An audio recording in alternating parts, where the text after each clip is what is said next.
elite panel umpire is contractually মানে তাদের সাথে কন্ট্রাক্ট হচ্ছে আইসিসির। আমাদের এনওসিও লাগে না, কিছুও লাগে না, তারা খালি আমাদের জানায় যে আমি যাচ্ছি।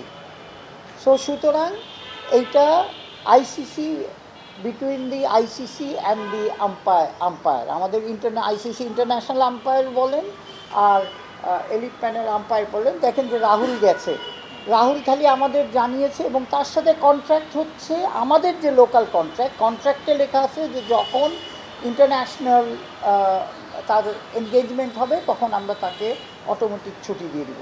ইন্ডিভিজুয়াল ব্যাপার তো, হ্যাঁ, আমার মনে হয় এটা যাদের ডাকবে তাদের অ্যাকচুয়ালি নিজেদের এটার যদি এখন আমাদের রেসপন্সিবিলিটি হতো যদি আমাদের এনওসি দিতে হতো, কিন্তু আমাদের তো এখানে উই আর নট বাউন্ড এটার জন্য। তো ইট ইজ ভেরি সিম্পল, ওনারা ইচ্ছা করলে they have to decide, not Bangladesh cricket board. সৈকতকে জিজ্ঞেস করতে হবে যে আমি যতটুকু জানি যে না, এখন পর্যন্ত ওকে নেয়নি তো ইয়েতে, এবার নিবে নাকি জানি না, কিন্তু এখন পর্যন্ত আমার যে আনঅফিসিয়ালি তার সাথে আমি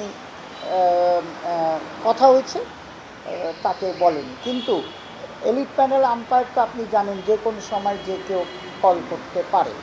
সো সেটা হচ্ছে basically the contract between ICC and elite panel umpire.